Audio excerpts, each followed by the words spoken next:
This is BSS Sports. Fires to the end zone. It's caught. It's Greg Lewis. Touchdown. Brooks with one. Lets it fly at the horn. It's gone. Here's Crosby with a burst of speed up the middle. Gets up and scores. A grand slam for A-Rod. Pure genius from David Beckham. That's it. Thierry Henry with a bullet. Touchdown. With Thomas Brooks, Steve Schill, and Trevor Struthers. Only on 91X. Good afternoon and welcome. Thank you for joining us today for another edition of BSS Sports. My name is Steven Schill, and the other guy on the line with me is Trevor Struthers. The majority of the show is going to be about the UFC 200 shenanigans, because it was quite a show. We had Brock Lesnar win, and then the UFC's been informed that he is possibly under substances, and John Jones gets booted right before UFC 200. They decide to throw in Anderson Silva, and that fight was basically a wash against Daniel Cormier. And just in general, the UFC is on a weird path because they were sold for in the range of billions of dollars, which is pretty insane. Yeah, it's an interesting period, obviously, for the UFC. You have the allegations, and we're talking about the top two fights on UFC 200, where these drug allegations are connected to. I mean, obviously the main event, which was altered because of it, and then after the fight, now the Brock Lesnar news, which obviously was the co-main event. You have that, and then you have the sale, and I'm sure that the new owners aren't exactly happy with the position that the UFC is in right now with these controversial things, so to speak. The real interesting thing with this is technically Jones and Lesnar, they're obviously not going to fight anytime soon until we have some sort of decision of what's going to happen, if there's going to be a suspension. Isn't that the two biggest UFC selling names, though, apart from McGregor and Rousey? Well, McGregor and Rousey are the two top names. There's no question about that. Behind that, I'm for sure, I guess. I mean, if you think of the champions that they have right now, no name really sticks out except for maybe Michael Bisping. That's maybe the only one. I mean, in terms of being able to sell a fight, being able to back it up in the octagon the way a Conor McGregor can.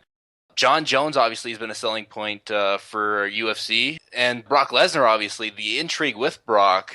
These are two of the guys that, John Jones is the interim light heavyweight champion. And Brock Lesnar, after that win, is a top 10 heavyweight, so top 10 ranked heavyweight. So we're talking about guys that are at the pinnacle of their divisions, pretty much. I mean, who knows when we're going to see them again? We're talking John Jones. We might not see him for another couple of years. How does he get caught though? This isn't the first time around. How do you not realize? Hey, you know what? I should probably. You get caught once. The whole shame on you. Second time, shame on me. He's making a lot of money. How does somebody not say, hey, to the board of directors or whatever the anti-drug thing is, say, here, look, tell me, is the stuff that I am using, because most athletes in this day and age use some kind of supplement, why can't they just go, hey, here, doesn't matter what the costs are, these guys are probably getting endorsed by I don't know how many people, getting paid I don't know how much, but it's going to cover, saying, hey, here's the substance I'm using, check it out, is it clean, is it not? It's not? Okay, great, I won't use it before the fight. I think it's clear some guys probably don't want to do that. I mean, Brock rubs me as a guy that wouldn't want to do that, have everything go through a doctor before he puts it in his mouth, that kind of thing. But, clearly they should be. Any professional athlete should be doing that at this point with all the testing that we have now. And, maybe you'd be able to get away with this 15 years ago, but you can't now. And it's something that you have to do in order to fight. And, who really knows what it was? The big thing with this is whatever we say about it, it's going to be speculation, because really we don't know anything. We don't know what these two guys are potentially being popped for. So we have to wait and kind of maybe see if if we find out what that is. And ultimately these two guys are still innocent. It's the whole innocent until proven guilty thing. They always had there's always that. This is kind of like the warning where these guys may have done something that they shouldn't have. And so they're both in trouble, and from that perspective, but they're pretty much going to have to now like confirm it, I guess, pretty much, and then come up with a punishment for these two guys. Is what has to happen next. Well, Brock Lesnar comes from the WWE, and it seems to be like a collective agreement that the WWE isn't completely clean. Obviously, it's for a show, and they just want their athletes to be healed.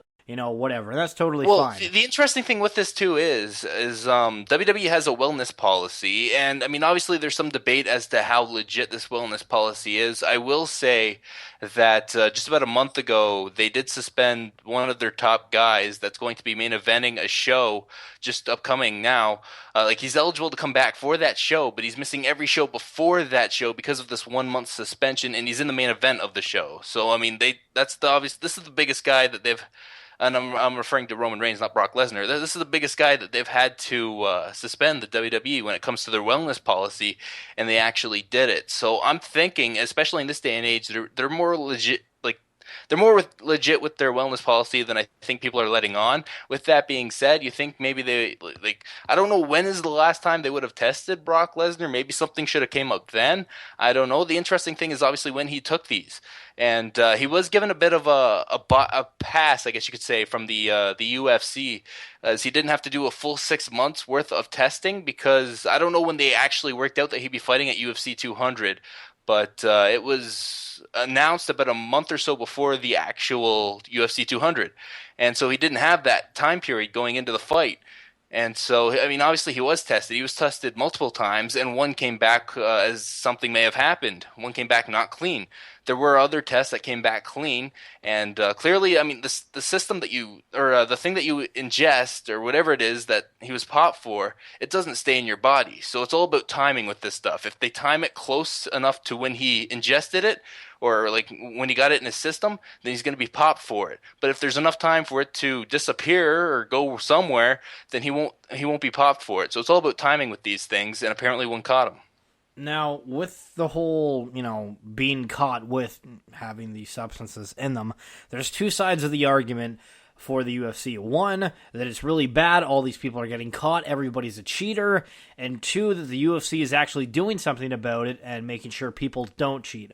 Which side of the coin do you think you're on? I think they're on the side of, or I think I'm on the side of legit trying to figure out who's using stuff they shouldn't be and putting the punishments that are needed in there. They're working with somebody. I don't know the company name off the top of my mind. It has a huge acronym, but they're working with somebody that's handling all this stuff. And, I mean, do you think the UFC, 5 days before UFC 200, would pull John Jones from that card unless they were forced to by this other company that found something? Because I don't think they would have. I mean, we're talking about the card that they were building as the biggest card in UFC history, and they're pulling a title fight from the main event, an interim champion against the champion, to get a champion, one single champion in that division, which they still don't have because they had to pull that. And so, yeah, I mean, if UFC completely had it under their control, I think they would have let that one slide at least until Saturday, and even the Brock Lesnar thing now. So I think they are trying their best to pull it out of, or to get rid of these users, I guess you could say, or, have clean fighting in the UFC. I think that's one of their focuses. The interesting thing is when Nate Diaz goes on a mic during a press conference and says that everybody's using stuff. I mean, obviously, I think there was he was kidding, but I don't think everybody's using stuff. I mean, ask Mark Hunt. He'd probably punch you in the face if you told him he was using stuff. So, yeah, I mean, you hear a bunch of different reports about, is everybody using, is everybody not using, are certain guys using, and really we can only go by what we find out you're using these tests. One thing I find the UFC is going to slowly start going down the path of is that removing pay-per-view fights, and mainly because it seems like they're not able to keep the main card intact. At least recently, it seems that fighters are dropping out, this and that, for injuries, whatever, and sometimes it's completely legitimate reasons. But doesn't it hinder the UFC more than kind of other sports where it's literally a person, and if that one person can't fight, it changes everything? We're also hearing about possibly, Manny Pacquiao and Floyd Mayweather coming out of retirement and possibly having another fight, which would be awful. I really hope that doesn't happen, but it could happen. But with the UFC, I don't think they're going to be able to consistently have this pay-per-view system. Well, I mean, they haven't had to alter too many. Like they have definitely had the issues where guys have ended up getting hurt training, or somebody's been popped for something and have had been pulled from action. But it's not that common, really. I mean, you don't see too many cards altered. I mean, UFC 200 was just the unfortunate one where this whole thing took over, UFC 200. So, I mean, we usually don't see anything like this, and we won't, going into UFC 202, which is going to be a heck of a card, and UFC 203. Like, going down the road from now, we're probably not going to see. I mean, obviously, injuries you can't like judge. I mean, injuries can really happen at any point in time, especially with MMA training. I don't feel like it's troublesome yet. Like, you still have the majority of fights that you schedule, especially the big fights, going into each pay-per-view. UFC 200 being the exception. All right, so you made a good argument. So I got to give you a counter argument here. And now the UFC was sold.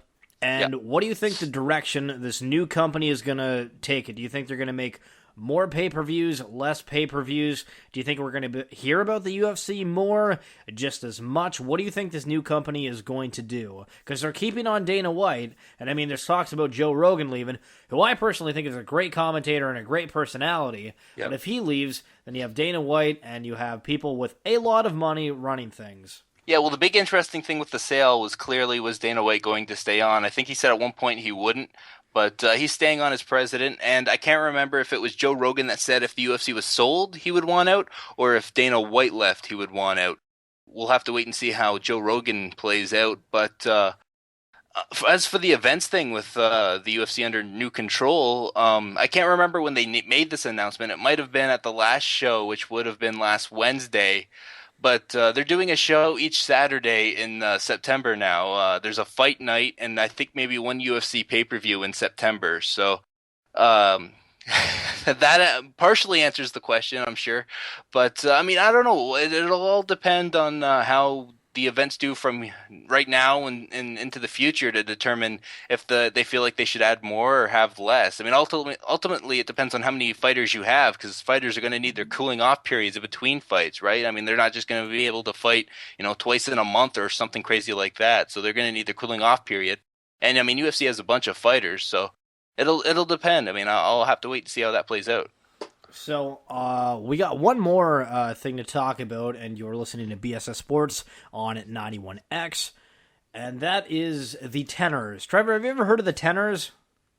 Not before the All-Star Game. I don't think I did. Whoever is the marketing guy for the Tenors deserves a round of applause, because that is one heck of a way to make sure everybody in Canada knows who you are. Trevor, do you want to give the lowdown of what exactly happened during the All-Star Game in the Tenors? I don't know if this was a whole marketing thing, but pretty much it was.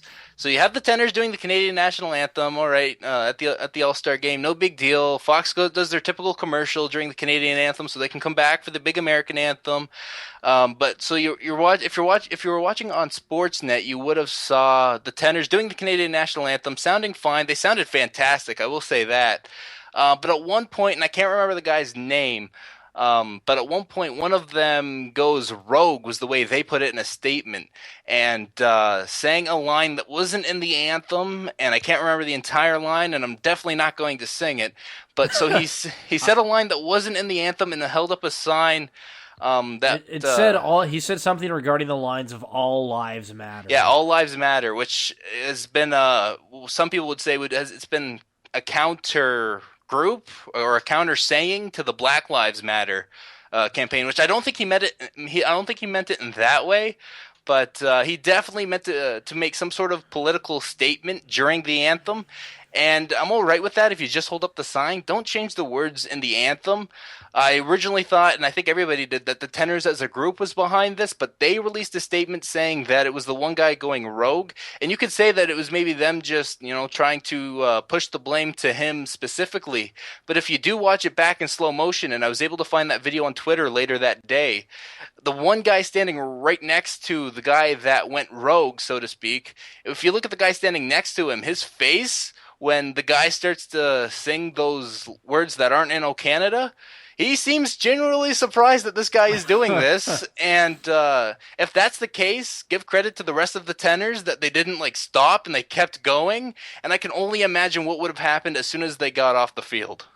Well, I mean, I was kind of joking about the marketing thing, but that's definitely one way to make sure everybody knows who you are. Well, and some people have made an argument that the marketing thing is probably what happened. It's like, oh, these are guys that aren't really known, and here they are, they're on national television, and now they want to try and make a name for themselves somehow. I mean, this obviously isn't the way to do it. If they were behind this as a group, I don't think they'd get a gig in Canada again. And as for the guy that did it, if it was him just by himself, which apparently was the case according to the statement, then I hope he enjoys singing at kids' birthday parties if he's lucky enough to get that gig. Yeah, true. Well, I believe he got suspended from the group afterwards. Yeah, they've booted him from the group for the time being is pretty much what they said. So who knows how long that will end up being. It could be forever. It could be for another month.